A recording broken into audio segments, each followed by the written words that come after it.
audio on demand from Vision Christian Media. Exploring faith and the future.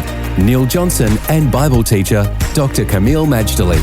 The spirit is willing, but the flesh is weak. This is what we've been talking about over these past few days.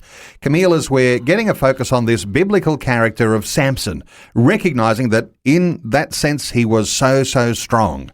But there was a side of Sampson which was very weak, and we've been talking about the flesh. The flesh is weak, but the spirit is willing. What more can we appreciate about the flesh today? Well, first of all, let me just say that indulging in the flesh, in other words, carnal nature, carnal thoughts, carnal words, carnal activities, can actually destroy. As we look at the life of Sampson, his dabbling with a harlot in Gaza, in Judges chapter 16, and learning nothing from that encounter, and then going towards and embracing Delilah, he paid a very, very high price for his folly, for his carnality. Remember, eventually what happens? He loses his strength. He is captured by his enemies. His eyes are put out as a judgment for his wandering eyes, for the wrong women at the wrong time. He's taken into captivity, spends the rest of his life as a prisoner. And then he, in a sense, he dies a horrible death, being crushed by the temple of Dagon, which he himself started. He knew it was going to result.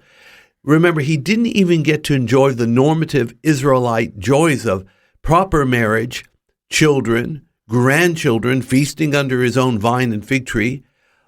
All this for what?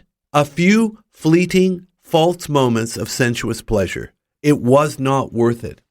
Now, Jesus, of course, as always, comes out with these sterling statements about life and eternity. One of them is found in John chapter 6, verse 63. John 6:63, and it says, "It is the spirit that quickens, the flesh profits nothing. The words that I speak unto you, they are spirit and they are life." Oh, one verse, and it says so much. It says, the flesh profits nothing. In other words, if you live and love and lust after the flesh, far from advancing your cause, it's going to set you back. The idea that those sorts of pleasures might be fleeting, for some, something that is a challenge to their own idea of reality. To be able to access the reality that God is speaking through the scriptures, Camille, do you need some special skill to be able to be open to this reality of the strength that comes from reliance on the Spirit? Well, the new birth brings us into a whole new dimension, Neil. John 3, verse 3. You must be born again in order to see the kingdom of God.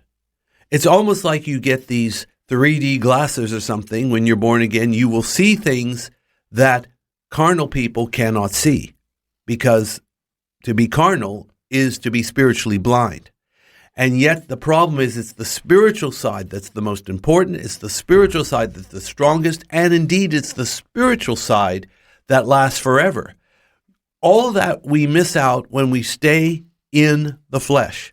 That's why Jesus says in that same verse, John 6:63, that the Spirit quickens. And this is part of the secret of Samson's strength. When it says quickens, it means to make alive. So that doesn't mean only that the Spirit makes us alive to God, which is the only life worth living, but it also means the Spirit makes us strong. Faith and the Future with Neil Johnson and Dr. Camille Majdali from Teach All Nations. For more from Dr. Majdali, including books and DVDs on prophecy, Bible commentaries, plus today's and other episodes of Faith and the Future, go to vision.org.au. Thanks for taking time to listen to this audio on demand from Vision Christian Media.